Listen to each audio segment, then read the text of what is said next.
Nunca pensé que las palabras más crueles vendrían de la boca de mi propio hijo. Nunca imaginé que el niño que crié con mis propias manos, al que enseñé a caminar, al que consolé, en cada pesadilla se convertiría en mi peor pesadilla. Ese día, sentado en mi propia mesa frente a la comida que yo mismo había preparado, mi hijo mayor levantó la vista y gritó algo que me congeló el alma. No eres más que un fracasado. Las palabras quedaron suspendidas en el aire. Sentí como si el tiempo se detuviera. El tenedor que sostenía cayó de mi mano y golpeó el plato con un sonido metálico que resonó en el silencio absoluto que siguió. Mi corazón latía tan fuerte que podía escucharlo en mis oídos. Miré a mi hijo esperando ver algún signo de arrepentimiento, alguna señal de que no lo había dicho en serio. Pero sus ojos estaban fríos, duros, llenos de un desprecio que nunca había visto antes. Mi nuera, sentada a su lado, tenía una sonrisa apenas disimulada en los labios. Mis otros dos hijos miraban sus platos incómodos, pero ninguno dijo nada en mi defensa. Ninguno. El silencio de ellos dolía casi tanto como las palabras de Roberto. Antes de continuar con esta historia, quiero pedirte algo. Si puedes, suscríbete al canal y activa la campanita, porque lo que voy a contarte no es solo mi historia. Es una advertencia. Es una lección que aprendí de la manera más dura, y tal vez, solo tal vez, pueda ayudarte a evitar el dolor que yo viví. ¿Cómo había llegado hasta aquí? ¿Cómo había llegado al punto en que mi propio hijo, mi sangre, me llamaba fracasado? Yo que había trabajado 2 turnos durante años para darles una educación. Yo que me había quedado despierto noches enteras cuando estaban enfermos. Yo que había sacrificado mis propios sueños para que ellos pudieran perseguir los suyos. Pero lo que pasó después de ese momento, lo que descubrí en las semanas siguientes, cambió todo. Porque resulta que mi hijo tenía razón en algo. Yo había fracasado. Había fracasado en enseñarle el valor del respeto. Había fracasado en mostrarle que el éxito no se mide en dinero o propiedades. Había fracasado en hacerle entender que la dignidad no tiene precio. Pero también descubrí algo más. Descubrí que nunca es demasiado tarde para recuperar tu dignidad. Nunca es demasiado tarde para demostrar que la experiencia y la sabiduría valen más que la juventud y la arrogancia. Y definitivamente nunca es demasiado tarde para enseñar una última lección. 3 meses después de aquella cena terrible, mi hijo me vería en las noticias nacionales. Y cuando lo hiciera, bajaría la cabeza. No de vergüenza, no todavía, sino de algo mucho más profundo, de comprensión, de la dolorosa realización de que había subestimado completamente al hombre al que llamaba fracasado. Pero estoy adelantándome. Déjame contarte la historia desde el principio. Déjame explicarte cómo un simple maestro de escuela, un viudo de 62 años, llegó a ser portada de periódicos en todo el país. Y cómo en el proceso encontré algo que había perdido hacía mucho tiempo. No el respeto de mi hijo. Eso descubrí, nunca lo había tenido realmente. No. Encontré algo mucho más valioso. Encontré mi propio respeto. Me llamo Eduardo Salazar. Tengo 62 años, aunque algunos días me siento como si tuviera 100. Nací en un pequeño pueblo de Mendoza, Argentina, donde las montañas tocan el cielo y el aire huele a tierra y trabajo honesto. Mi padre fue agricultor, mi madre costurera. Aprendí desde niño que el trabajo duro es la única moneda que realmente vale la pena. Durante 40 años trabajé como maestro de matemáticas en la escuela secundaria Manuel Belgrano. No era un trabajo glamoroso, no me hizo rico, pero me llenaba de orgullo cada vez que un exalumno me paraba en la calle para decirme que había aprobado su examen de ingeniería, o que finalmente había entendido cálculo gracias a mi paciencia. Conocí a Clara cuando tenía 24 años. Ella era maestra de literatura en la misma escuela. Tenía una risa que iluminaba cualquier habitación y una forma de ver el mundo que me hacía querer ser mejor persona. Nos casamos 6 meses después de conocernos en una ceremonia sencilla en la iglesia del pueblo. No teníamos mucho dinero, pero teníamos algo más importante. Teníamos amor. Teníamos sueños. Teníamos planes. Tuvimos 3 hijos. Roberto llegó primero, luego Daniela y finalmente Martín. Los criamos en una casa modesta de 3 dormitorios con un pequeño jardín donde Clara plantaba tomates y albahaca. No podíamos darles lujos, pero les dimos educación. Les dimos valores. O al menos eso creía. Roberto siempre fue ambicioso. Desde niño quería más de lo que teníamos. No lo culpo por eso. La ambición puede ser algo bueno. Estudió administración de empresas con una beca que conseguimos gracias a sus buenas calificaciones. Se graduó con honores. Consiguió un trabajo en Buenos Aires en una empresa de tecnología. Se casó con Valeria, una mujer de familia adinerada, que nunca ocultó su desdén por nuestras vidas sencillas. Daniela se convirtió en enfermera. Tiene un corazón de oro, aunque a veces demasiado temerosa para defender lo que es correcto. Se casó con un buen hombre, Javier, y tienen 2 hijas hermosas, que son la luz de mi vida. Martín, mi hijo menor, es arquitecto. Vive en Chile con su esposa Patricia. De mis 3 hijos, él es el que más se parece a mí. Humilde, trabajador, agradecido. Hace 5 años Clara comenzó a sentirse cansada. Al principio pensamos que era el estrés del trabajo, pero los exámenes revelaron la verdad. Cáncer de páncreas, etapa 4. Los doctores nos dieron 6 meses. Ella vivió 9 luchando cada día con una dignidad que aún me quita el aliento. Vendimos el auto. Vendí mi colección de libros antiguos que había tardado 30 años en reunir. Vendimos todo lo que pudimos para pagar los tratamientos. Roberto nunca ofreció ayuda económica. Decía que estaba construyendo su futuro. Daniela nos ayudaba cuando podía, pero su sueldo de enfermera apenas alcanzaba para su propia familia. Martín nos enviaba lo poco que tenía desde Chile. La noche que Clara murió tenía mi mano entre las suyas. Sus últimas palabras fueron: «Cuida a nuestros hijos, Eduardo. Pero también cuídate a ti mismo. Prométeme que no permitirás que te olviden de quién eres». Le prometí, aunque en ese momento no entendía completamente lo que me estaba pidiendo. Después del funeral me quedé solo en nuestra casa. La casa donde habíamos criado a nuestros hijos. La casa llena de recuerdos. Cada rincón susurraba su nombre.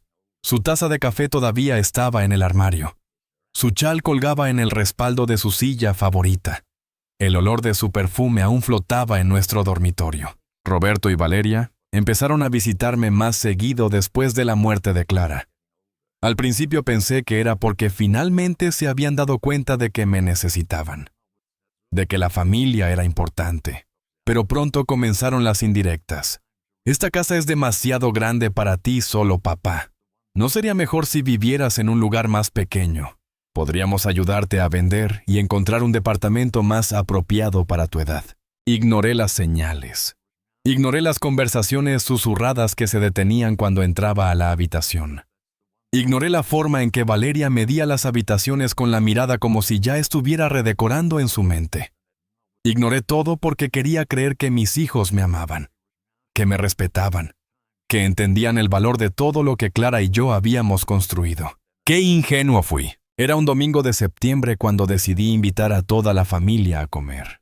Preparé el locro que tanto les gustaba cuando eran niños.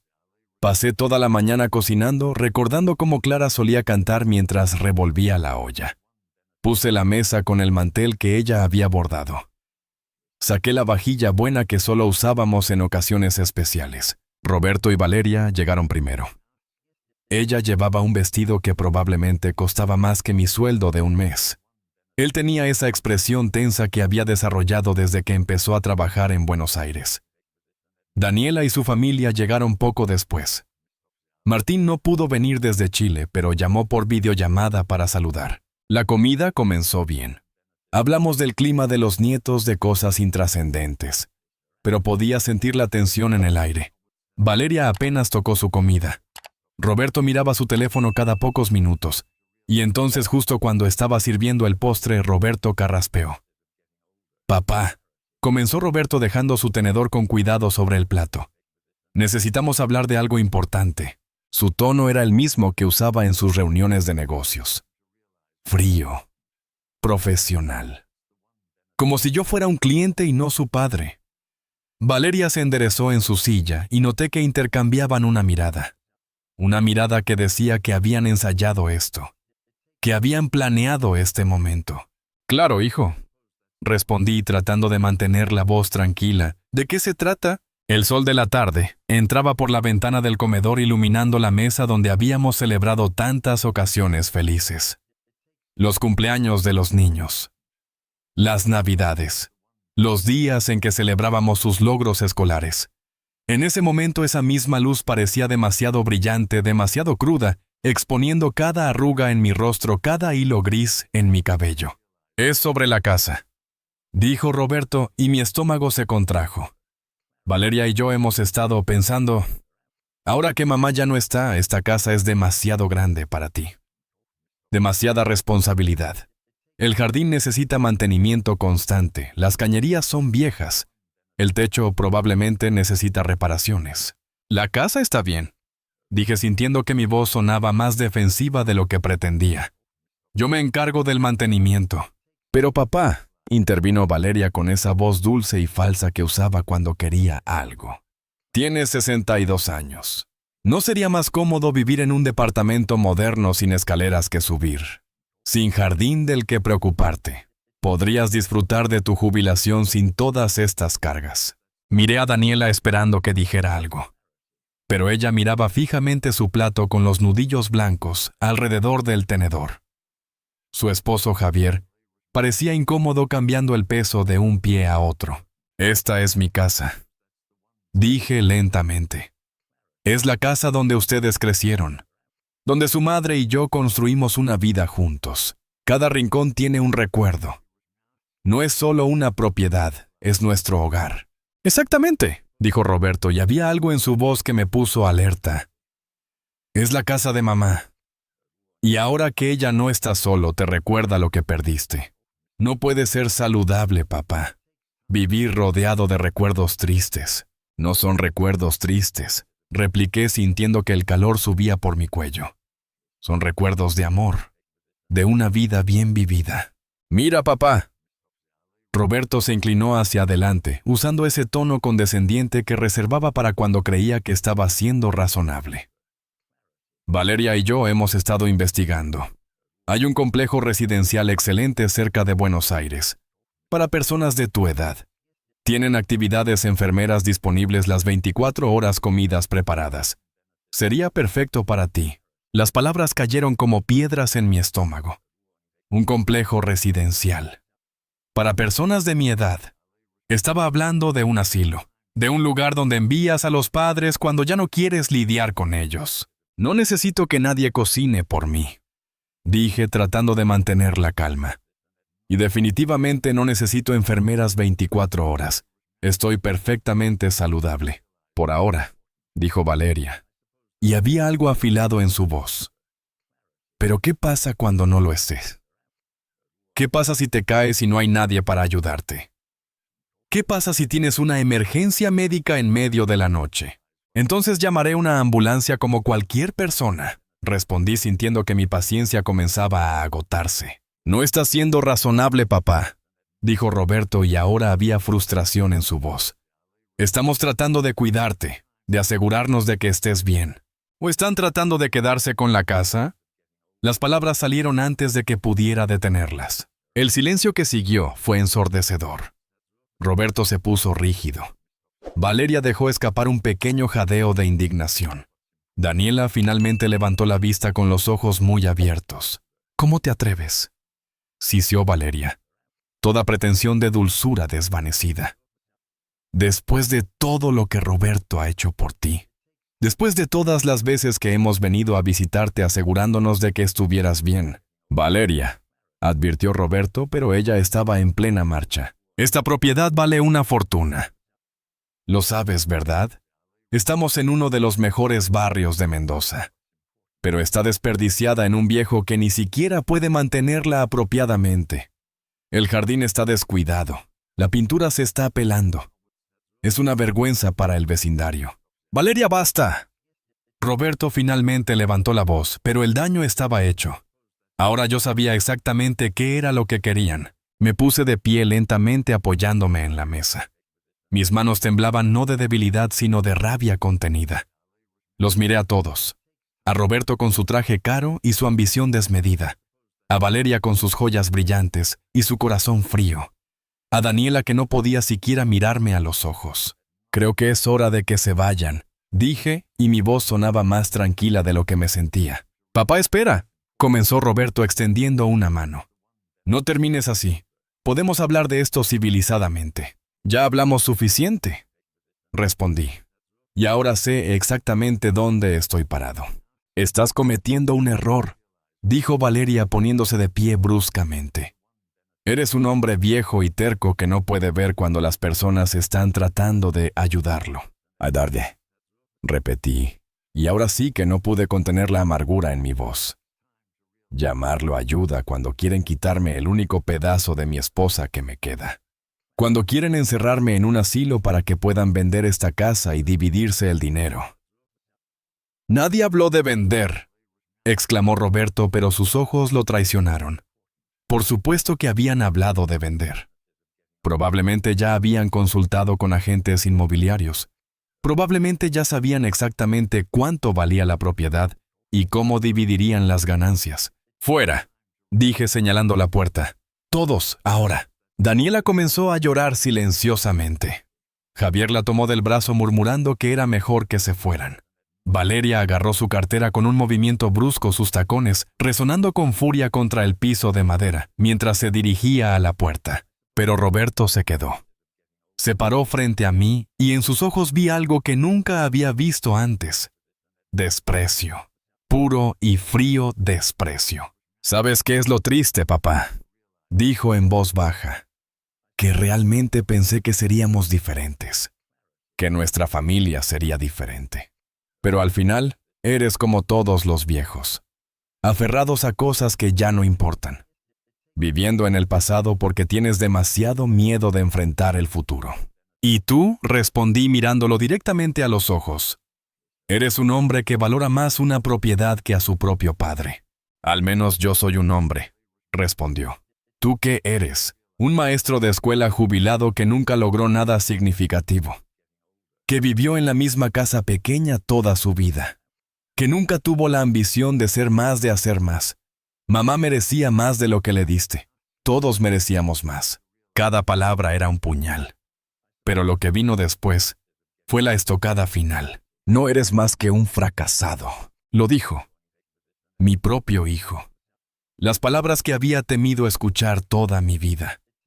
Las palabras que había tratado de demostrar que eran falsas a través de 40 años de trabajo honesto de criar 3 hijos, de ser un buen esposo, un buen padre, un buen hombre. Y ahí estaban.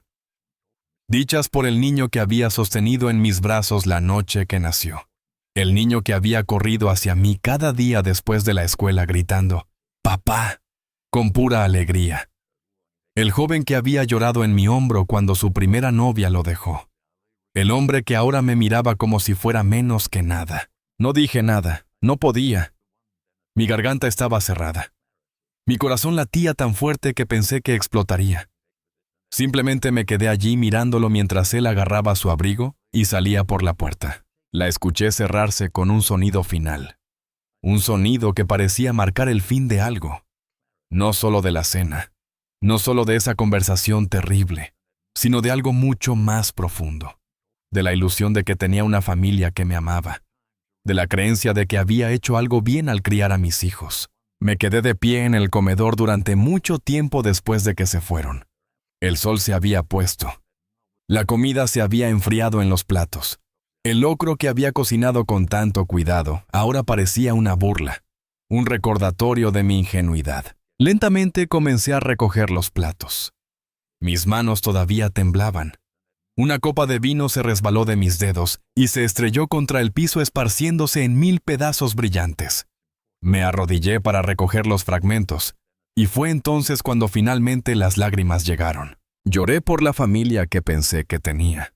Lloré por los años de sacrificio que ahora parecían desperdiciados. Lloré por Clara, que había creído que nuestros hijos eran buenos, que había muerto pensando que yo estaría bien cuidado. Lloré por el niño pequeño que Roberto había sido, y por el hombre frío en el que se había convertido. Pero mientras lloraba arrodillado en el piso de mi comedor, rodeado de vidrios rotos y comida fría, algo dentro de mí comenzó a cambiar. Una chispa pequeña pero insistente de algo que no había sentido en mucho tiempo. Rabia. No la rabia caliente e impulsiva que te hace decir cosas que lamentas, sino la rabia fría y calculadora que viene de una comprensión profunda. La rabia que transforma el dolor en determinación. Me puse de pie limpiándome las lágrimas. Miré alrededor del comedor. La casa que Roberto llamaba pequeña. La casa que Valeria consideraba una vergüenza para el vecindario. La casa donde Clara y yo habíamos construido una vida. Y en ese momento tomé una decisión. No permitiría que me despojaran de mi dignidad. No permitiría que me trataran como a un objeto inconveniente que necesitaba ser guardado en algún lugar fuera de la vista. Y definitivamente no permitiría que se quedaran con esta casa sin una lucha. Pero no sería el tipo de lucha que ellos esperaban. No gritaría ni suplicaría. No apelaría a su mejor naturaleza porque ahora sabía que no la tenían. No. Sería más inteligente que eso.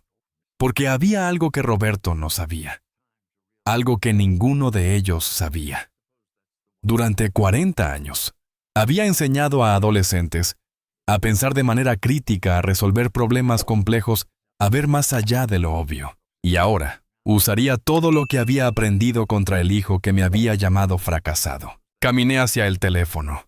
Tenía una llamada que hacer, una llamada que cambiaría todo. Los días siguientes fueron los más difíciles de mi vida. Más difíciles incluso que cuando Clara murió, porque al menos entonces tenía el consuelo de saber que habíamos compartido un amor verdadero. Ahora ese consuelo también se sentía manchado por la realización de lo que nuestros hijos se habían convertido. Roberto no llamó, ni una vez. Ninguna disculpa. Ningún intento de reconciliación. Solo silencio. Un silencio que gritaba más fuerte que cualquier palabra. Daniela me envió un mensaje de texto 3 días después. Corto. Impersonal. Papá, lo siento por cómo terminó la cena, pero Roberto tiene razón en algunas cosas. Deberías considerar lo que es mejor para ti a largo plazo. Ni siquiera tuvo el valor de llamarme. Martín llamó desde Chile. Él no había estado allí, pero Daniela le había contado todo. Papá, dijo, y podía escuchar la preocupación en su voz. ¿Estás bien? ¿Necesitas que vaya? Estoy bien, hijo, le aseguré. Y era verdad en cierto modo. Ya no estaba destrozado, estaba enfocado. Roberto está equivocado, continuó Martín. Completamente equivocado. Tú no eres un fracasado. Eres el hombre más honorable que conozco. Sus palabras me calentaron el corazón, pero también me recordaron lo que había perdido con los otros dos. Gracias, Martín. Eso significa mucho para mí. ¿Qué vas a hacer?, preguntó. Algo que debí haber hecho hace mucho tiempo, respondí. Protegerme a mí mismo. Esa tarde, llamé a Hernán Vega, un viejo amigo de la universidad. Hernán se había convertido en abogado especializado en derecho de familia y sucesiones. Nos habíamos perdido de vista durante años, pero yo había ido a su oficina cuando Clara estaba enferma para organizar algunos asuntos legales. «Eduardo», dijo cuando contestó el teléfono. «¡Qué sorpresa! ¿Cómo estás?» «Necesito tu ayuda, Hernán», dije. «Es urgente». Nos reunimos al día siguiente en su oficina del centro. Era un lugar modesto pero profesional, con estantes llenos de libros de leyes y diplomas en las paredes. Hernán había envejecido bien, con cabello plateado y una sonrisa cálida que me recordó por qué habíamos sido amigos. Le conté todo. La cena, las palabras de Roberto, las intenciones de quedarse con mi casa. Hernán escuchó sin interrumpir, tomando notas ocasionales. Cuando terminé, se recostó en su silla y suspiró. «Eduardo, lamento mucho que estés pasando por esto. Desafortunadamente veo casos como el tuyo más seguido de lo que me gustaría. Hijos adultos que ven a sus padres ancianos como obstáculos entre ellos y una herencia. ¿Qué puedo hacer?», pregunté. «Bueno, primero necesitamos asegurarnos de que tus bienes estén protegidos», explicó. «Tienes un testamento actualizado. Clara y yo hicimos uno hace años. Básicamente dice que todo se divide equitativamente entre los 3 hijos cuando ambos hayamos fallecido. Necesitamos cambiarlo, dijo Hernán firmemente. Y también necesitamos tomar otras medidas preventivas. Dame unos días para preparar los documentos necesarios. Una semana después, Roberto apareció sin avisar. Escuché el timbre, y cuando abrí la puerta allí estaba él. Sin Valeria esta vez. Vestía jeans y una camisa casual, no el traje de negocios usual. Casi parecía el hijo que recordaba. «Hola, papá», dijo. «¿Puedo pasar?» Lo dejé entrar cauteloso. Nos sentamos en la sala, el mismo lugar donde solíamos ver películas juntos, cuando él era niño. Ahora el espacio entre nosotros en el sofá parecía un abismo. «Vine a hablar», comenzó. «Sin Valeria, sin Daniela, solo tú y yo. Esperé sin decir nada. Sé que las cosas se salieron de control en la cena», continuó. «Y tal vez dije algunas cosas que no debía haber dicho. Tal vez», repetí sintiendo que la rabia volvía. Suspiró. «Está bien, sí. Dije cosas horribles, pero papá, tienes que entender. Estoy preocupado por ti. De verdad lo estoy. Esta casa es demasiado para que la manejes solo. Y sé que no quieres escucharlo, pero no estás envejeciendo hacia atrás. Tengo 62 años, Roberto, no 80. No necesito que nadie me cuide. Aún no», dijo. «Pero eventualmente lo harás. Y cuando ese día llegue, ¿qué pasará? ¿Quién va a estar aquí para ayudarte?» «Contrataré ayuda si la necesito», respondí. «¿Con qué dinero, papá?» Su voz se volvió más insistente. «Tu pensión de maestro apenas te alcanza. Esta casa se está cayendo a pedazos. El techo tiene goteras, la instalación eléctrica es de hace 40 años. ¿Cuánto tiempo más puedes mantenerla? Eso es problema mío, no tuyo. Pero no tiene que serlo», dijo inclinándose hacia adelante. «Mira, he estado haciendo algunos cálculos. Si vendemos la casa ahora mientras el mercado está alto, podríamos obtener un buen precio. Suficiente para pagarte una muy buena residencia para el resto de tu vida con cuidado médico incluido, y aún quedaría algo para dividir entre nosotros 3. Ahí estaba. La verdadera razón de su visita. No había venido a disculparse. Había venido a negociar. «¿Y si me niego?», pregunté. Su rostro se endureció. «Entonces estás siendo egoísta. Estás priorizando tus sentimientos sobre el bienestar de tu familia. Daniela necesita ese dinero, papá. Sus hijas van a entrar a la universidad pronto. Martín podría expandir su negocio de arquitectura con una inversión. Y Valeria y yo, bueno, hemos estado buscando una casa más grande». «Ahí está la verdad», dije en voz baja. «Una casa más grande. Eso es lo que realmente quieres». «No es solo eso», exclamó poniéndose de pie. «Es sobre el futuro. Es sobre ser práctico. Es sobre no aferrarse a algo solo porque tiene valor sentimental. Esta casa tiene más que valor sentimental», respondí también poniéndome de pie. «Es mi hogar. Es donde tu madre y yo construimos nuestra vida. Es donde tú diste tus primeros pasos. Es donde Daniela aprendió a leer. Es donde Martín dibujó sus primeros planos en la mesa de la cocina. No es solo una propiedad, Roberto. Es nuestra historia». «Las historias están en el pasado», dijo bruscamente. «Yo vivo en el presente, en el mundo real, donde las casas viejas necesitan reparaciones costosas y los padres ancianos necesitan cuidado profesional. Soy tu padre», dije sintiendo que mi voz se quebraba a pesar de mí mismo. «No una carga que necesitas administrar». «Entonces deja de actuar como una», respondió. Y ahí estaba otra vez. Ese desprecio frío en sus ojos. «Deja de ser terco. Deja de aferrarte a una casa que no puedes mantener.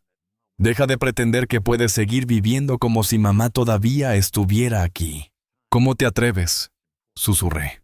«¿Cómo te atreves a usar la memoria de tu madre para justificar tu codicia?» «¡No es codicia!», gritó. «Es realidad. Y si no puedes verlo, entonces eres más patético de lo que pensaba». «Fuera», dije señalando la puerta. «Sal de mi casa». «Con gusto», respondió caminando hacia la puerta, pero se detuvo en el umbral y se volvió hacia mí. «Sabes, mamá solía defenderles. Solía decir que eras un buen hombre, un buen proveedor. pero yo veía la verdad. Veía cómo nos mudábamos de escuela pública en escuela pública porque no podías permitirte una privada. Veía cómo mamá surcía nuestra ropa en lugar de comprar nueva. Veía cómo mis amigos iban de vacaciones a Europa mientras nosotros acampábamos en el patio trasero. «Hicimos lo mejor que pudimos», dije sintiendo que cada palabra era un puñal. «Tu mejor no fue suficiente», respondió. «Nunca lo fue. Y ahora cuando finalmente hay algo de valor en esta familia, algo que podría ayudarnos a todos, te niegas a compartirlo porque estás demasiado ocupado llorando por el pasado». «Roberto», dije, y había algo en mi voz que lo hizo detenerse. ¿Realmente crees eso? ¿Realmente crees que tu madre y yo fracasamos porque no te compramos ropa de marca o vacaciones caras? Creo que se conformaron, respondió. Creo que aceptaron una vida mediocre cuando podrían haber luchado por más. Y ahora quieres que yo haga lo mismo. Que acepte migajas cuando podría tener algo mejor. Lo que te di fue amor, dije, y valores y educación. Te di todo lo que importa. Me diste una infancia de segunda clase, respondió. Y no voy a darle eso a mis hijos. No voy a conformarme como tú lo hiciste. Así que voy a preguntarte una última vez, papá. ¿Vas a vender esta casa voluntariamente y hacer esto fácil para todos? ¿O vas a obligarnos a hacerlo de la manera difícil? La manera difícil, repetí. ¿Qué significa eso? Se encogió de hombros. Tengo amigos abogados. Conozco las leyes. Si puedo demostrar que no eres capaz de cuidarte a ti mismo, que esta casa está en condiciones inhabitables, que representas un peligro para ti mismo. Bueno, hay maneras de conseguir que se te declare incapacitado, de conseguir poder legal sobre tus decisiones. La amenaza quedó suspendida en el aire entre nosotros. Mi propio hijo. Amenazándome con quitarme no solo mi casa, sino mi autonomía, mi dignidad, mi derecho a vivir mi propia vida. Así que es una amenaza, dije en voz baja. Es una advertencia, corrigió. Una última oportunidad de hacer esto bien. Piénsalo, papá. Tienes una semana. Y con eso se fue. Esta vez cuando la puerta se cerró no lloré, no me quebré. En cambio caminé directamente al teléfono y llamé a Hernán. Necesito esos documentos ahora, dije cuando contestó. Y necesito algo más. Necesito que investigues a mi hijo, su situación financiera, su empresa. Todo. Eduardo, dijo Hernán cautelosamente. ¿Estás seguro de que quieres ir por ese camino? Él fue quien eligió este camino, respondí. Yo solo voy a asegurarme de que llegue a su destino. Los siguientes días fueron un torbellino de actividad. Hernán trabajó rápido. Descubrimos cosas interesantes sobre Roberto y Valeria. Su empresa de tecnología no estaba tan bien como aparentaban. Habían pedido varios préstamos grandes. Vivían muy por encima de sus medios. Necesitaban dinero desesperadamente. No era amor familiar lo que motivaba la visita de Roberto. Era necesidad financiera pura y simple. Mientras tanto comencé a documentar todo. Tomé fotos de la casa mostrando que estaba en perfectas condiciones. Conseguí certificados de inspección de un ingeniero. Visité a mi médico y obtuve una evaluación completa que demostraba que estaba en excelente salud física y mental para mi edad. También hice algo más, algo que Roberto nunca vería venir. Recordé una conversación que había tenido con Clara años atrás. Ella tenía una prima Patricia que trabajaba para un periódico importante en Buenos Aires. Habíamos perdido contacto después de la muerte de Clara, pero decidí buscarla. La encontré en Facebook. Le envié un mensaje explicándole brevemente mi situación. Su respuesta llegó en minutos. Eduardo, cuéntame todo. Esto podría ser una historia importante. Nos reunimos en un café discreto. Patricia había envejecido, pero sus ojos todavía tenían esa chispa inquisitiva que recordaba.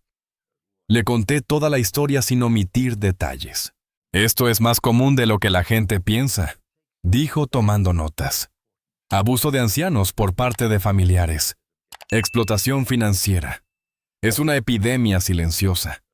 Pero la mayoría de las víctimas tienen demasiado miedo o vergüenza de hablar. Yo no tengo miedo, dije. Y ya no tengo vergüenza, solo tengo rabia y determinación. ¿Estarías dispuesto a contar tu historia públicamente?, preguntó. No ahora, sino cuando llegue el momento correcto. Podría ayudar a otros en tu situación. Sí, respondí sin dudar. Si mi historia puede ayudar aunque sea a una persona a defenderse, valdrá la pena. Una semana después de su ultimátum, Roberto volvió. Esta vez trajo a Valeria y a un abogado. El abogado era un hombre joven de traje brillante con un maletín de cuero que probablemente costaba más que mi sueldo mensual. Se presentó como el doctor Márquez, especialista en derecho de familia. Señor Salazar, comenzó con voz profesional.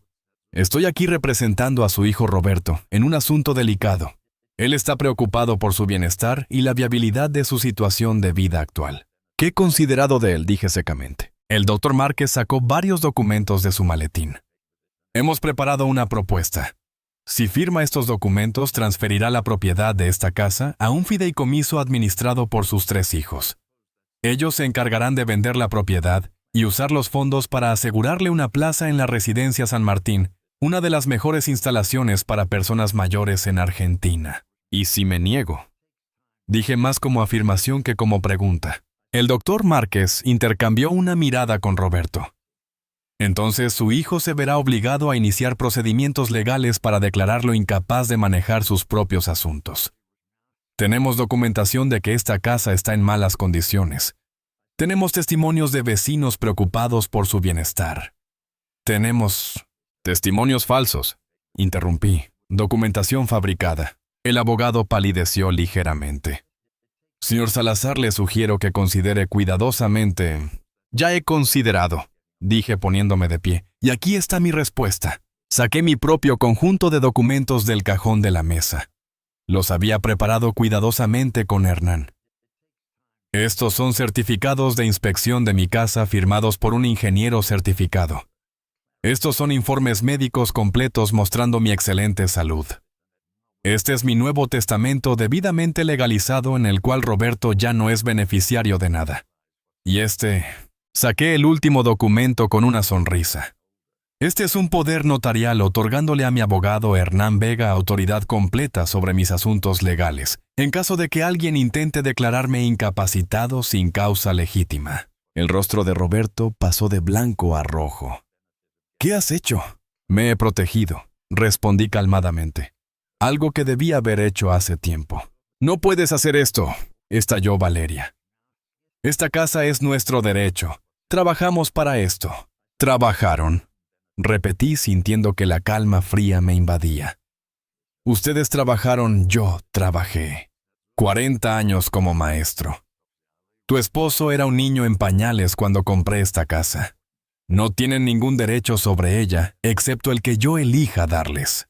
Eres un egoísta, siseó Valeria. Un viejo egoísta y amargado que no puede soportar ver a su hijo tener éxito. Solté una risa amarga. Llamas éxito a vivir endeudado hasta el cuello. A mantener apariencias que no pueden pagar. A intentar robarle a tu propio padre para cubrir tus préstamos. Roberto se puso pálido. ¿Cómo sé de sus problemas financieros? Terminé por él. Porque no soy tan estúpido como pensabas. Contraté un investigador, sé todo, Roberto. Los 3 préstamos bancarios. La hipoteca de segunda vivienda. Las tarjetas de crédito al límite. Tu empresa está a 2 meses de la bancarrota. El doctor Márquez cerró su maletín bruscamente. Señor Salazar, esto es... La verdad, interrumpí. Sí lo es. Y aquí hay otra verdad. Si intentan proceder con cualquier acción legal contra mí, no solo perderán, sino que me aseguraré de que cada periódico en Argentina sepa exactamente lo que intentaron hacer. Tengo contactos, y tengo una historia que la gente querrá escuchar. Nos estás amenazando, dijo Roberto con voz temblorosa de rabia. Te estoy advirtiendo, corregí usando sus propias palabras. Igual que tú me advertiste. Pero a diferencia de ti, mi advertencia tiene sustancia, porque no estoy mintiendo. No estoy fabricando evidencia. Solo estoy dispuesto a defender lo que es mío. Valeria agarró a Roberto del brazo. Vámonos. Este viejo loco no vale la pena. Pero Roberto no se movió. Se quedó mirándome y en ese momento vi algo en sus ojos. No arrepentimiento, no amor, sino cálculo puro. Estaba evaluando sus opciones, preguntándose si había alguna manera de salir ganando. «Papá», dijo finalmente y su voz era casi suplicante. «No tiene que ser así. Todavía podemos resolverlo como familia». «Ya no somos una familia», respondí, y las palabras salieron más fácilmente de lo que esperaba. «Una familia se basa en amor y respeto. Tú me has mostrado que no tienes ninguna de las dos cosas por mí. Así que no, Roberto, no vamos a resolverlo. Tú vas a irte de mi casa y no vas a volver a menos que estés preparado para disculparte sinceramente y reconstruir nuestra relación desde cero». «¿Y si no lo hago?», preguntó desafiante. «Entonces vivirás el resto de tu vida sabiendo que cambiaste una herencia por la oportunidad de conocer a tu padre», dije simplemente. «Y cuando yo muera, porque eventualmente moriré, no tendrás nada. Esta casa irá a una fundación benéfica. Mi pensión terminará, y lo único que te quedará serán los recuerdos de cómo traicionaste al hombre que te dio la vida». «Estás blofeando», dijo, pero había incertidumbre en su voz. «Pruébame», respondí. Se miraron entre ellos Roberto Valeria, el doctor Márquez. Vi el momento en que se dieron cuenta de que no estaba jugando, de que realmente lo haría. «Esto no ha terminado», dijo Roberto mientras se dirigía a la puerta. «Sí», respondí. «Sí lo está. Terminó cuando me llamaste fracasado. Terminó cuando valoraste una propiedad más que a tu padre. Terminó hace una semana, Roberto. Solo que tú no lo sabías. Se fueron. Los tres. Y esta vez, cuando la puerta se cerró, sentí algo diferente. No dolor, no rabia, sino algo parecido a la paz. Una paz triste quizás, pero paz al fin». Caminé hasta la ventana y los vi subir a su auto caro. Valeria gesticulaba furiosamente. Roberto golpeaba el volante. El doctor Márquez revisaba su teléfono, probablemente ya buscando su próximo cliente. Pensé en Clara, en cómo habría manejado esto. Ella siempre fue más suave que yo, más dispuesta a perdonar, pero también era fuerte. Y sabía cuándo era tiempo de plantar los pies y no ceder. Hice lo correcto.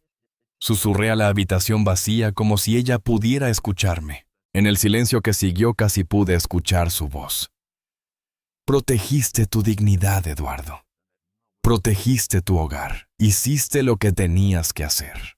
Esa noche me senté en el comedor con una taza de té, la misma mesa donde habíamos compartido miles de comidas, la misma mesa donde Roberto había hecho su tarea de matemáticas, la misma mesa donde habíamos celebrado cada cumpleaños, cada logro, cada momento importante. Y me di cuenta de algo. Roberto tenía razón en una cosa. Yo había fracasado. Pero no en la forma que él pensaba. Había fracasado en enseñarle que el valor de una persona no se mide en propiedades o cuentas bancarias. Había fracasado en mostrarle que el éxito verdadero es vivir una vida de integridad, no una vida de apariencias. Pero también me di cuenta de otra cosa. No era demasiado tarde para mí. Todavía podía vivir con dignidad. Todavía podía ser el hombre que Clara había amado. El hombre que había criado a Martín para que fuera bueno y honesto. Y tal vez mi historia podría ayudar a otros. Otros padres que estaban siendo presionados por hijos codiciosos. Otros ancianos que estaban siendo manipulados y amenazados. Saqué mi teléfono y marqué el número de Patricia. «Estoy listo», dije cuando contestó. «Estoy listo para contar mi historia». «¿Estás seguro, Pei?», preguntó. «Una vez que esto salga, no hay vuelta atrás». «Lo sé», respondí. «Y estoy seguro. Porque si mi dolor puede evitarle sufrimiento a alguien más, entonces valdrá la pena». «Entonces hagámoslo», dijo. «Haremos justicia, Eduardo. Te lo prometo». Colgué el teléfono y miré alrededor de mi casa. Mi hogar. El lugar donde Clara y yo habíamos construido una vida. El lugar donde nuestros hijos habían crecido. Roberto me había llamado fracasado. Pero estaba a punto de descubrir algo. Este fracasado tenía una última lección que enseñar. Y sería la más importante de todas. Esa noche no dormí. Me quedé despierto en la oscuridad de mi habitación mirando el techo que Clara y yo habíamos pintado juntos hace 20 años. Todavía podía ver la pequeña mancha en la esquina donde ella había salpicado pintura y nos habíamos reído hasta que nos dolió el estómago. Ahora, esa mancha solo me hacía sentir vacío. Repetí cada palabra de Roberto en mi mente, cada sílaba, cada inflexión de desprecio en su voz. No eres más que un fracasado. Las palabras daban vueltas en mi cabeza como un disco rayado, implacables, incesantes. Era verdad, me levanté de la cama y caminé por la casa a oscuras. Mis pies conocían cada tabla que crujía, cada rincón. 40 años en esta casa. 40 años de recuerdos grabados en cada pared. Entré al cuarto que había sido de Roberto. Ahora era un depósito lleno de cajas con cosas viejas que no tenía corazón para tirar. Encendí la luz. Allí en un estante estaban sus trofeos de la escuela, su certificado de graduación, las fotos de cuando era pequeño sonriendo con esa sonrisa que solía iluminar mi día. ¿Dónde se había ido ese niño? Tomé una foto entre mis manos. Roberto a los 7 años abrazándome después de su primer partido de fútbol. Yo llevaba puesto mi suéter viejo con agujeros en los codos. Él no lo había notado entonces. Solo había notado que su papá estaba allí animándolo orgulloso.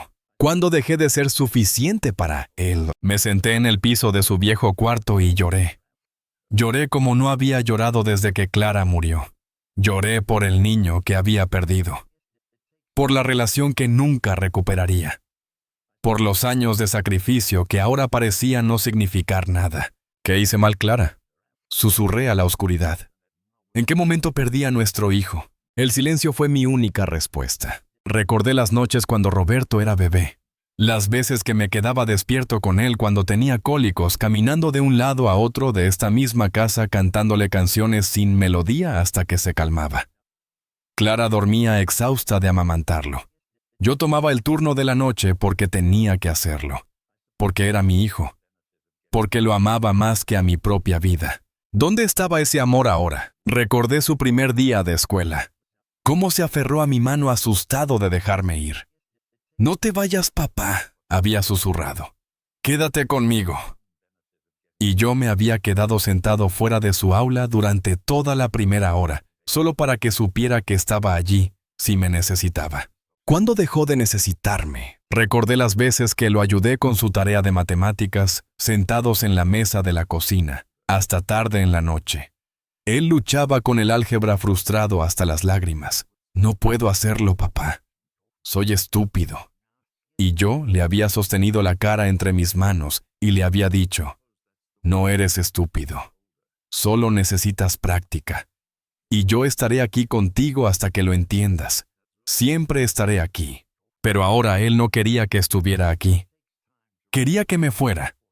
Que desapareciera a un lugar conveniente donde no tuviera que verme, no tuviera que recordar de dónde venía. Me quedé en ese cuarto hasta que el amanecer comenzó a filtrarse por la ventana. Las cajas a mi alrededor estaban llenas de su infancia. Su guante de béisbol. Sus cuadernos de dibujo. La bufanda que Clara le había tejido cuando tenía 10 años. Tomé la bufanda entre mis manos. Estaba raída deshilachada en los bordes. Clara había pasado semanas trabajando en ella tejiendo por las noches después de que todos nos íbamos a dormir. Quería que estuviera lista para el cumpleaños de Roberto. Él la había usado una vez, tal vez 2 veces. Luego la había descartado porque no era cool. Clara había guardado la bufanda sin decir nada, pero yo había visto el dolor en sus ojos. Ya entonces habíamos perdido a nuestro hijo. Salí del cuarto y bajé las escaleras. En la sala me detuve frente a las fotos familiares en la pared.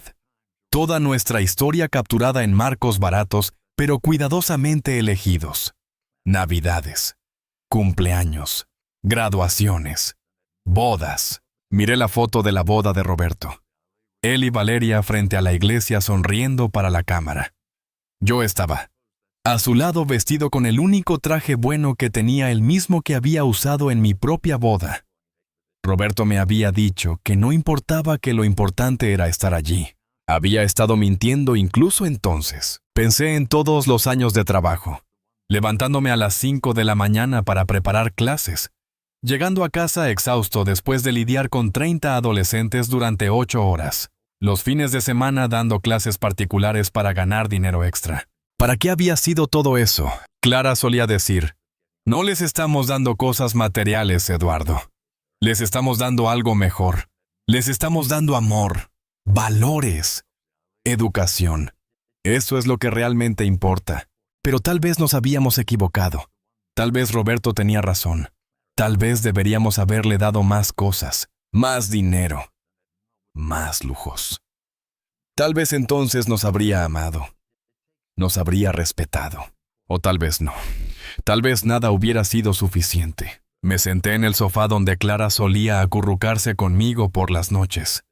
Podía sentir su ausencia como un dolor físico. Ella sabría qué hacer. Ella siempre sabía qué hacer. Clara, susurré. Te necesito. No sé cómo hacer esto sin ti. Cerré los ojos e imaginé su voz. Suave. Firme. Llena de ese amor incondicional que ella tenía. Eduardo, mi amor, no fracasaste. Hiciste todo bien. Le diste lo que necesitaba. Si él eligió valorar las cosas equivocadas, esa es su elección, no tu fracaso. Pero se sentía como mi fracaso. Se sentía como si todos esos años de ser padre, de intentar enseñar las lecciones correctas, de modelar una vida de integridad, no hubieran significado nada. El sol ya estaba alto cuando finalmente me moví del sofá. Me arrastré a la cocina y preparé café. Mis manos temblaban mientras sostenía la taza. No había comido en casi 24 horas, pero no tenía hambre. Solo tenía ese vacío pesado en mi pecho que amenazaba con consumirme. El teléfono sonó. Era Martín desde Chile. «Papá, ¿cómo estás?» Su voz estaba llena de preocupación. «Estoy bien», mentí. «No lo estás. Puedo escucharlo en tu voz». Las lágrimas volvieron traicionándome. «No sé qué hacer, Martín. Tu hermano, él realmente me odia». «Él no te odia, papá. Está confundido, cegado por la codicia y las malas influencias». «¿Importa la diferencia?», pregunté. «El resultado es el mismo». «Lo perdí». «No lo has perdido», insistió Martín. «Todavía hay tiempo. La gente puede cambiar». Pero yo no lo creía. Había visto los ojos de Roberto. Fríos. Calculadores. Vacíos de cualquier amor filial. «Quiero volar para allá», dijo Martín. «Déjame estar contigo». «No», respondí limpiándome las lágrimas. «Tienes tu familia. Tu trabajo. No voy a arrastrarte a este lío». «Eres mi padre», dijo simplemente. «No es un lío. Es familia». Esas palabras me quebraron de nuevo. Al menos uno de mis hijos todavía entendía lo que significaba la familia. Después de colgar me senté en la mesa de la cocina. La misma mesa donde habíamos desayunado como familia durante años. Podía ver a Clara en su silla sirviendo panqueques. Podía ver a los niños peleando por el último pedazo de tocino. Podía ver las mañanas de Navidad, los desayunos de cumpleaños, las conversaciones perezosas de los domingos. ¿Había sido todo una mentira? ¿O simplemente yo había visto lo que quería ver? Pensé en Daniela, mi hija. Ella tampoco había defendido. Se había sentado allí silenciosa mientras su hermano me destruía. También ella pensaba que era un fracasado. También ella deseaba que me fuera para poder cobrar su herencia. El dolor era casi físico, como si alguien hubiera abierto mi pecho y arrancado mi corazón. Me levanté y caminé hasta el estudio de Clara. Ella había usado una de las habitaciones pequeñas como su espacio personal lleno de libros y sus proyectos de tejido. No había tocado nada desde que murió. Todo estaba exactamente como lo había dejado. Me senté en su silla. Olía vagamente a su perfume, ese aroma floral que siempre la rodeaba. En su escritorio había un diario que ella mantenía. Nunca lo había leído. Era privado. Suyo. Pero ahora lo abrí necesitando sentirla cerca. La última entrada era de una semana antes de su muerte. Eduardo está sufriendo tanto, tratando de ser fuerte por mí. Pero lo veo el miedo en sus ojos. El dolor. Y lo amo aún más por intentar ocultarlo. Me preocupo por él. Por lo que pasará cuando yo me vaya. Roberto no estará allí para él. Puedo verlo incluso ahora. Roberto se ha vuelto demasiado parecido a la familia de Valeria. Demasiado enfocado en apariencias. En dinero. Daniela es débil siempre siguiendo a su hermano mayor. Solo Martín tiene el corazón que intentamos darles. Eduardo, si alguna vez lees esto, quiero que sepas algo. No fracasaste. Yo no fracasé. Hicimos todo bien, Pero nuestros hijos son personas con libre albedrío. Ellos eligen quiénes quieren ser. Y si Roberto eligió ser codicioso, si Daniela eligió ser cobarde, esas son sus elecciones, no las nuestras. Prométeme, mi amor, que no dejarás que te destruyan, que te defenderás, que recordarás quién eres.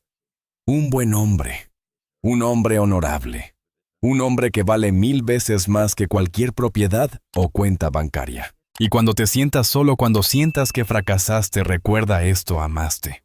Amaste con todo tu corazón. Y eso nunca es un fracaso. Las lágrimas caían sobre las páginas manchando la tinta. Pero no me importó. Sostuve el diario contra mi pecho y lloré. Lloré por Clara, que me conocía tan bien. Lloré por mí mismo. Lloré por el tiempo perdido y las relaciones rotas. Pero mientras lloraba, algo dentro de mí comenzó a cambiar. Clara tenía razón. Yo no había fracasado. Había amado. Había dado todo. Y si eso no era suficiente para Roberto, entonces el problema era de él, no mío. Me puse de pie limpiándome los ojos. Miré alrededor del estudio de Clara. Todos sus libros. Sus proyectos sin terminar. Su esencia todavía impregnada en cada rincón. Tienes razón, mi amor, susurré. No voy a dejar que me destruyan. No voy a dejar que conviertan nuestra vida juntos en algo sin valor. No voy a dejar que me quiten mi dignidad. Caminé hasta el espejo en el pasillo y me miré. Realmente me miré. Vi a un hombre de 62 años. Arrugas alrededor de los ojos. Cabello más gris que negro. Hombros ligeramente encorvados por años de trabajo. Pero también vi algo más. Vi fuerza. Vi integridad. Vi a un hombre que había vivido una vida honesta. Un hombre que había amado profundamente. Un hombre que había dado todo por su familia, incluso cuando esa familia no lo apreciaba. Y vi a un hombre que todavía tenía lucha en él. No soy un fracasado, dije a mi reflejo, y esta vez lo creí. Me di una ducha.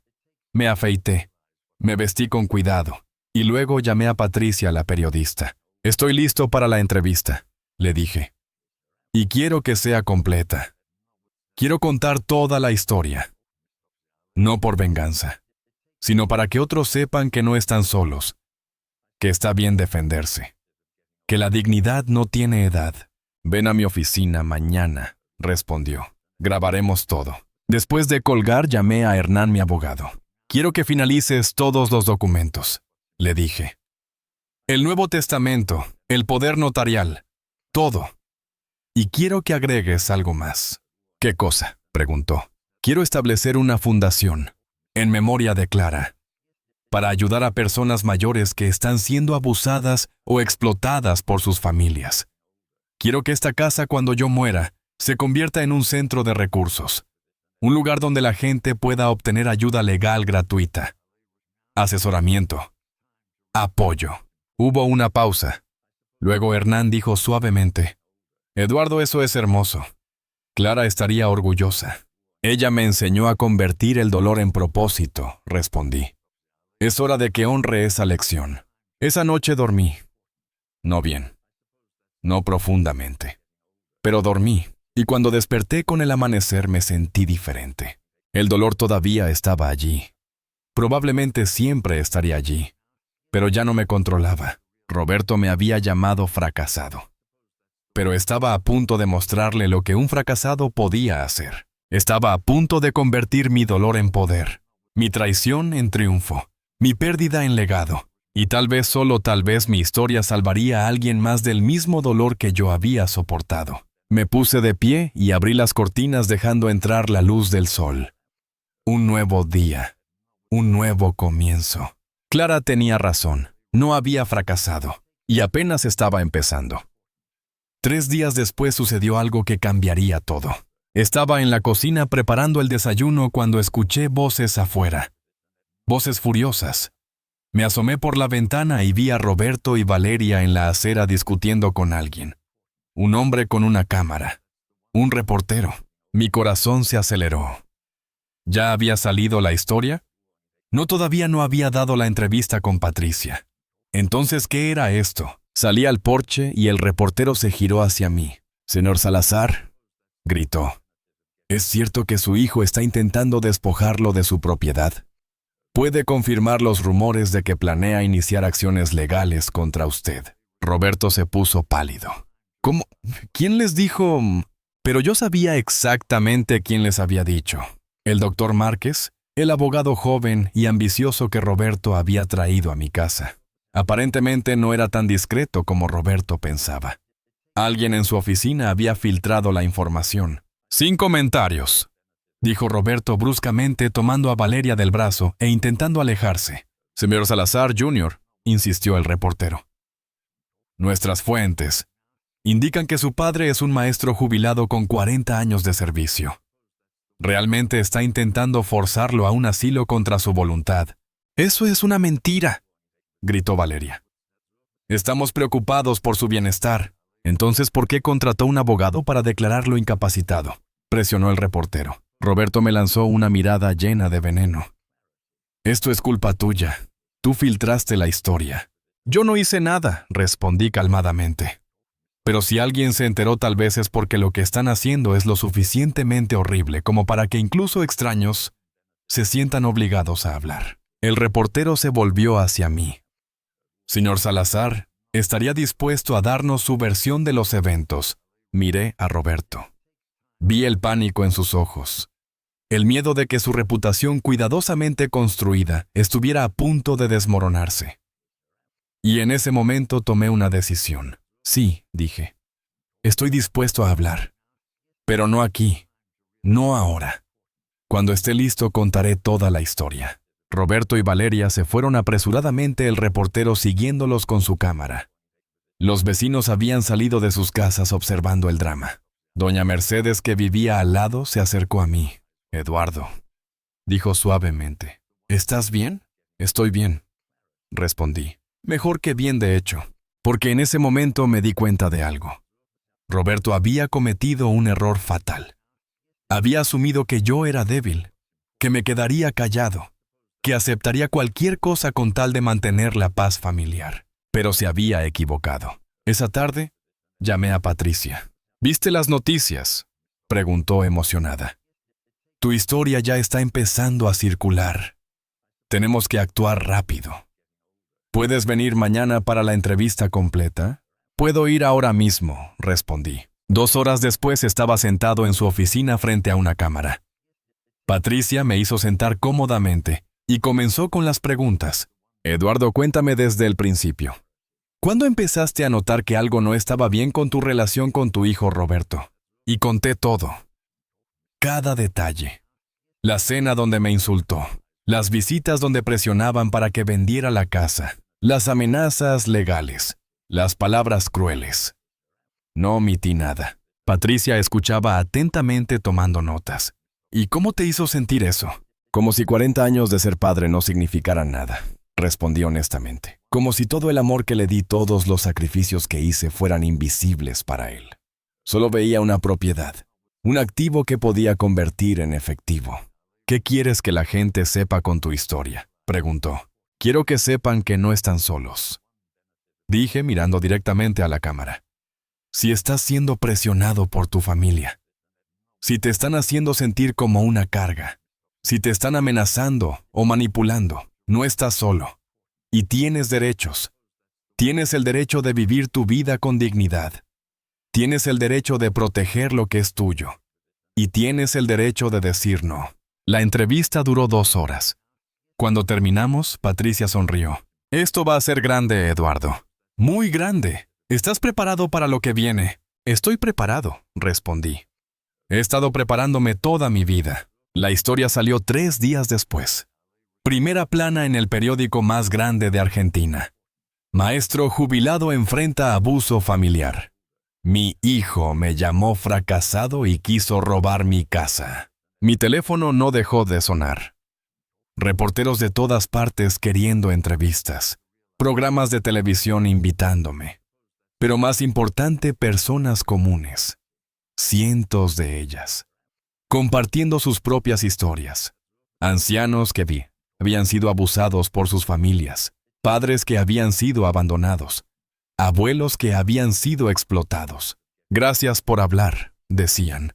Gracias por darme el valor de defenderme. Y entonces sucedió algo que no esperaba. Una productora de televisión me llamó.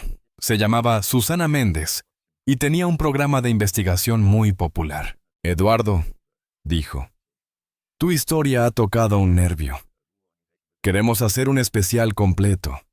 Pero hay algo más. Hemos estado investigando a tu hijo Roberto y encontramos algo que creo que necesitas saber. Mi corazón se aceleró. ¿Qué encontraron? ¿Puedes venir a nuestro estudio mañana? Prefiero mostrártelo en persona. Al día siguiente me senté en su oficina mientras ella desplegaba documentos frente a mí. Eduardo, tu hijo Roberto no solo está en problemas financieros. Comenzó. Está bajo investigación por fraude corporativo. Su empresa ha estado inflando números para atraer inversores. Hay varias demandas pendientes, y hay más. Señaló otro documento. Hace 3 meses, Roberto intentó sacar un préstamo usando tu casa como garantía. Falsificó tu firma en los documentos. El mundo se detuvo. ¿Qué? El banco lo rechazó porque pidieron verificación adicional y las firmas no coincidían. Pero lo intentó. Y si hubiera funcionado, habrías perdido tu casa sin siquiera saberlo. Sentí como si me hubieran golpeado en el estómago. No solo quería mi casa, ya había intentado robármela. Había falsificado mi firma. Había cometido un crimen contra su propio padre. Ayma, continuó Susana. Encontramos registros de conversaciones entre Roberto y Valeria, mensajes de texto, emails, planeando cómo convencerte de que firmaras documentos, discutiendo cómo podrían declararte mentalmente incapaz con testimonios falsos de profesionales médicos que estaban dispuestos a mentir por dinero. Me mostró las capturas de pantalla, mensaje tras mensaje, planeando, conspirando, riéndose de lo fácil que sería manipular a su viejo padre ingenuo. No puedes confiar en él para tomar decisiones, había escrito Valeria. Es demasiado sentimental. Solo tenemos que presionarlo lo suficiente y se quebrará. Dale un mes más, había respondido Roberto. Si no firma voluntariamente, procedemos con el plan B. El doctor Ramírez ya aceptó escribir el informe que necesitamos. Costará 5,000 pesos, pero vale la pena. Las lágrimas quemaban mis ojos, pero me negué a dejarlas caer. No más lágrimas. No por él. ¿Cómo conseguiste esto?, pregunté. Tengo fuentes, dijo Susana. Y cuando tu historia salió, varias personas que trabajan en la empresa de Roberto se acercaron. Empleados que estaban asqueados por su comportamiento, que querían que se supiera la verdad. ¿Qué hago con esto?, pregunté. Primero vas a la policía. Esto es fraude. Es un delito. Segundo, lo exponemos. Completamente. En televisión nacional. Le mostramos al mundo exactamente qué tipo de hombre es tu hijo. Esa noche me senté en mi casa con todos los documentos esparcidos frente a mí. La evidencia de la traición de mi hijo. No solo había planeado quitarme mi casa, había cometido crímenes para intentar lograrlo. Llamé a Hernán, le conté todo. Eduardo, esto es serio, dijo. Con esta evidencia, Roberto podría ir a prisión. ¿Estás seguro de que quieres seguir adelante? Era mi hijo. A pesar de todo, era mi hijo. Parte de mí quería protegerlo. Quería creer que todavía había algo bueno en él, que podía cambiar. Pero luego recordé sus ojos cuando me llamó fracasado. Recordé la forma en que habló de Clara como si sus sacrificios no hubieran significado nada. Recordé los mensajes donde se reía de lo ingenuo que era su padre. Sigue adelante, dije. Presenta los cargos. Él tomó sus decisiones. Ahora tiene que vivir con las consecuencias. Al día siguiente fui a la estación de policía. Presenté una denuncia formal por fraude e intento de robo de identidad. Los detectives tomaron toda la evidencia. Dijeron que iniciarían una investigación inmediata. 2 días después apareció en el programa de Susana. Televisión Nacional. Horario estelar. Millones de espectadores. Conté toda la historia otra vez. Pero esta vez mostré la evidencia. Los mensajes de texto, los emails, los documentos de préstamo falsificados, todo. Este es el rostro del abuso de ancianos, dije mirando a la cámara. No siempre viene con violencia física. A veces viene con trajes caros, y palabras suaves. A veces viene de las personas que más deberían amarte.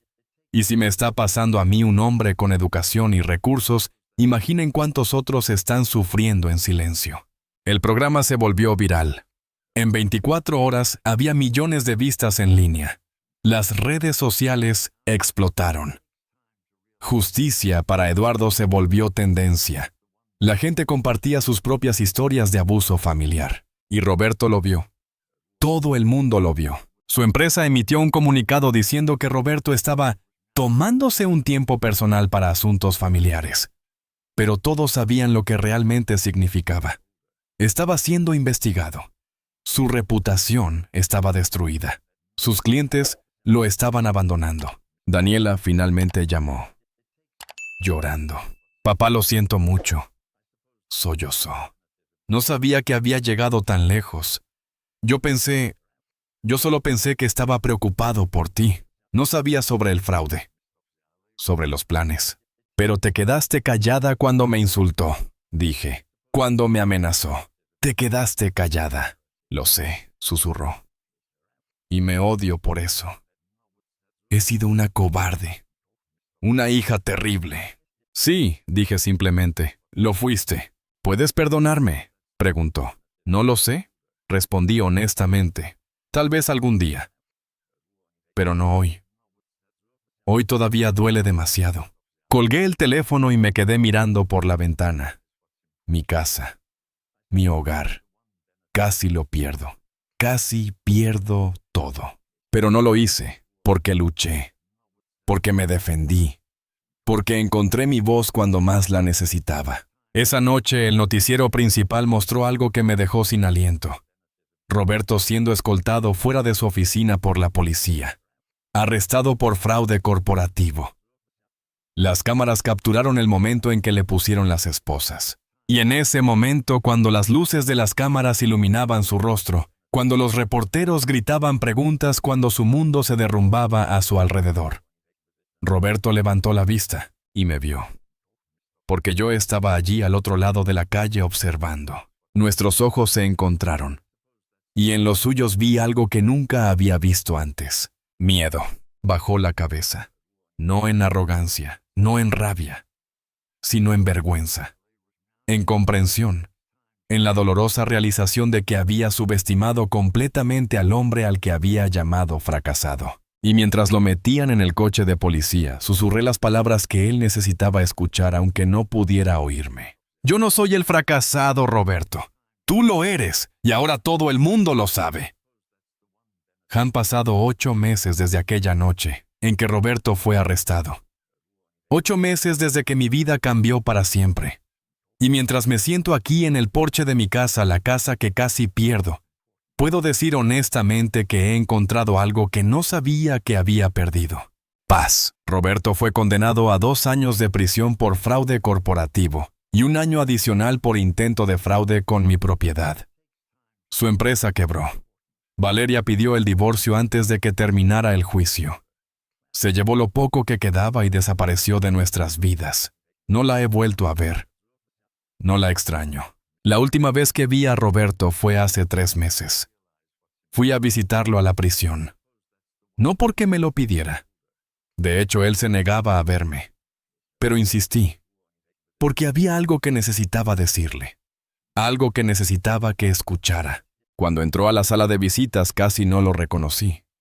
El traje caro había sido reemplazado por un uniforme de prisión. El cabello perfectamente peinado estaba despeinado.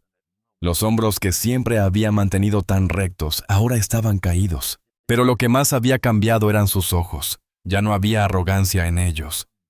Ya no había ese brillo frío y calculador. Solo había cansancio. Y algo que podría haber sido vergüenza. Nos sentamos en silencio durante varios minutos. Él no me miraba. Mantenía la vista en la mesa entre nosotros. ¿Por qué viniste?, preguntó finalmente, su voz apenas un susurro. Porque eres mi hijo, respondí. Y porque hay cosas que necesito que entiendas. Levantó la vista sorprendido. Tal vez esperaba que viniera a gritarle, a decirle cuánto me había lastimado, a regodejarme en su caída. Me llamaste fracasado. continué. Y tal vez tenías razón en cierto modo. Fracasé en enseñarte lo que realmente importa en la vida. Fracasé en mostrarte que el valor de un hombre no se mide en propiedades o cuentas bancarias. Fracasé en darte lo que más necesitabas, no más cosas materiales, sino más tiempo, más conversaciones, más lecciones sobre integridad. Papá comenzó, pero levanté mi mano. Déjame terminar, dije. Fracasé en eso, pero no fracasé en amarte. No fracasé en darte todo lo que tu madre y yo teníamos para dar. No fracasé en vivir una vida honesta que pudiera modelar para ti. Tú elegiste no ver ese valor. Tú elegiste valorar las cosas equivocadas. Y esa fue tu elección, no mi fracaso. Las lágrimas comenzaron a caer por su rostro. Lo siento, susurró. Lo siento tanto, papá. Yo no sé en qué momento me perdí. No sé cuándo el dinero se volvió más importante que la familia, que tú. Yo tampoco lo sé, respondí. Pero sucedió. Y ahora aquí estamos. ¿Puedes perdonarme?, preguntó. Y en su voz escuché al niño pequeño que solía ser. El niño que corría hacia mí después de la escuela. El niño que me decía que era su héroe, algún día. Dije honestamente. Tal vez no hoy. Tal vez no mañana. Pero algún día, cuando hayas hecho el trabajo de entender quién quieres ser realmente, cuando hayas encontrado tu propio camino de regreso a los valores que te enseñamos, tal vez entonces. ¿Vendrás a visitarme otra vez?, preguntó esperanzado. No lo sé, respondí. Necesito tiempo, Roberto. Necesito sanar. Necesito reconstruir mi vida sin el peso de tu traición sobre mis hombros. Me puse de pie para irme, pero él extendió la mano a través de la mesa. Dudé por un momento, luego la tomé. Su mano temblaba. «Te amo, papá», dijo. «Sé que no tengo derecho a decirlo después de todo lo que hice. Pero es verdad. Y si paso el resto de mi vida tratando de demostrártelo, lo haré. Entonces empieza ahora», dije. «Usa este tiempo para convertirte en el hombre que deberías haber sido. El hombre que tu madre y yo tratamos de criarte para que fueras». Y con eso me fui. No miré atrás. Daniela ha estado intentando reconstruir nuestra relación. Viene a visitarme una vez por semana. Trae a mis nietas. Al principio fue incómodo. Había tanto dolor entre nosotros, tanto que decir, tanto por lo que disculparse. Fui una cobarde, me dijo en su primera visita después del juicio. Sabía que Roberto estaba equivocado, pero tuve demasiado miedo de enfrentarlo. Siempre he tenido miedo de él. Desde que éramos niños, él era el fuerte, el seguro. Y yo era la que seguía. «Pero ya no eres una niña», respondí. «Eres una mujer adulta, una madre. Y tus hijas necesitan verte defendiendo lo correcto incluso cuando es difícil». «Lo sé», dijo. «Y quiero ser mejor. Quiero que sepas que estoy en terapia. Trabajando en mi capacidad de establecer límites, de defender lo que creo. Es un comienzo. No sé si nuestra relación volverá a ser lo que era. Tal vez nunca lo será. Pero estoy dispuesto a darle la oportunidad de intentarlo». Martín vino a visitarme el mes pasado. Se quedó una semana entera. Pasamos los días trabajando juntos en el jardín, reparando la cerca, pintando la habitación de invitados. No hablamos mucho sobre Roberto. No necesitábamos hacerlo. «Estoy orgulloso de ti, papá», dijo una noche mientras cenábamos. «Por defenderte, por no dejar que te convirtieran en una víctima. Aprendí de tu madre», respondí. «Ella siempre fue más fuerte de lo que parecía. Y me enseñó que la verdadera fuerza no está en la violencia o la confrontación, sino en conocer tu valor y no dejar que nadie te lo quite». La Fundación Clara Salazar abrió oficialmente hace 2 meses. La establecí con la ayuda de Hernán y un equipo de abogados voluntarios. Ofrecemos servicios legales gratuitos para personas mayores que están siendo abusadas o explotadas por sus familias. Asesoramiento, apoyo, recursos. Ya hemos ayudado a más de 50 personas en solo 2 meses. 50 personas que ahora tienen las herramientas para defenderse. 50 familias donde se han establecido límites saludables. 50 historias de dignidad recuperada. Cada vez que ayudamos a alguien siento que el dolor de lo que pasó con Roberto tiene un propósito. Que Clara estaría orgullosa. Que mi sufrimiento no fue en vano. La casa sigue siendo mía. Cada rincón sigue lleno de recuerdos de Clara. Pero ahora también hay nuevos recuerdos. Las reuniones de la fundación que realizamos en la sala. Los grupos de apoyo que se reúnen en el comedor. La risa de mis nietas jugando en el jardín. La casa está viva otra vez. Tiene propósito otra vez. He aprendido algunas lecciones en estos meses. Lecciones que quiero compartir porque si mi historia puede ayudar a alguien, entonces todo habrá valido la pena. Primero aprendí que la dignidad no tiene precio y no tiene edad. No importa cuántos años tengas, mereces respeto. Mereces ser tratado con amor y consideración. Y si alguien, incluso tu propia familia, no te trata así, tienes el derecho y la responsabilidad de defenderte. Segundo, aprendí que el amor verdadero nunca viene con condiciones. Si alguien te dice que te ama, pero solo cuando eres conveniente, cuando tienes algo que ofrecerles, cuando cumples con sus expectativas, ese no es amor verdadero. Es manipulación. Y mereces algo mejor. Tercero, aprendí que nunca es demasiado tarde para cambiar tu historia. A los 62 años, cuando muchos piensan que su vida ya está escrita, yo escribí un nuevo capítulo. Uno de fuerza, de propósito, de justicia. Y tú también puedes hacerlo sin importar tu edad. Cuarto, aprendí que perder a alguien que no te valoraba no es realmente una pérdida. Es una liberación. Dejé ir la ilusión de la familia que pensé que tenía para poder construir algo más real, más honesto con las personas que realmente me aman. Y finalmente aprendí que la verdadera medida del éxito no está en lo que acumulas, sino en cómo vives. En los valores que mantienes. En las personas que ayudas. En el legado que dejas. Por eso, si estás escuchando esto y te encuentras en una situación similar, te digo esto, no estás solo. No eres una carga, no mereces ser manipulado o abusado. Y tienes más poder del que crees. Protege lo tuyo con un abogado de confianza que no esté involucrado con tu familia. Haz un testamento claro que refleje tus verdaderos deseos. Documenta todo.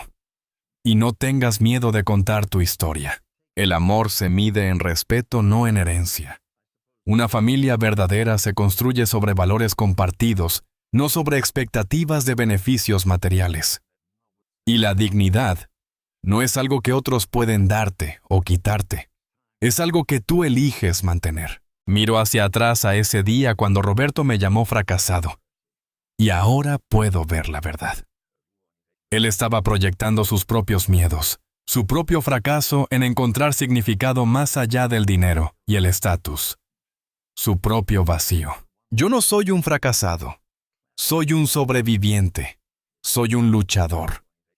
Soy un hombre que convirtió su dolor en propósito y su traición en triunfo. Y si alguna vez Roberto encuentra su camino de regreso a los valores que Clara y yo tratamos de enseñarle, estaré aquí.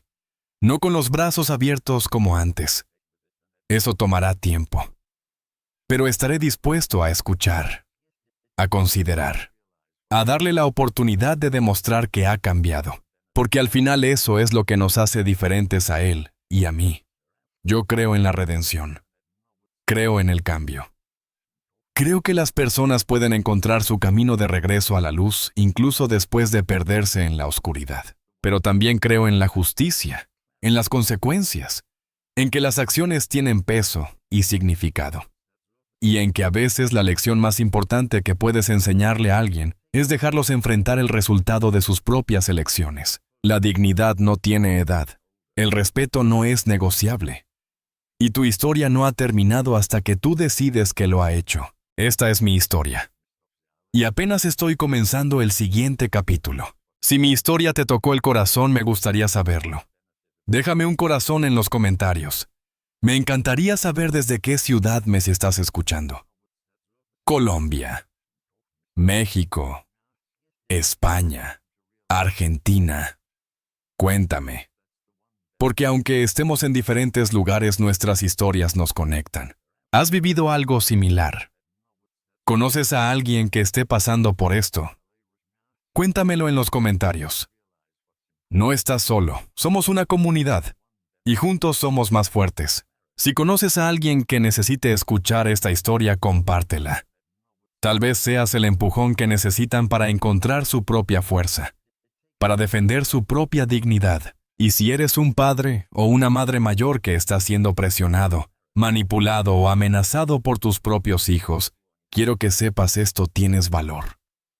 Tienes derechos. Y tienes el poder de cambiar tu situación. Busca ayuda.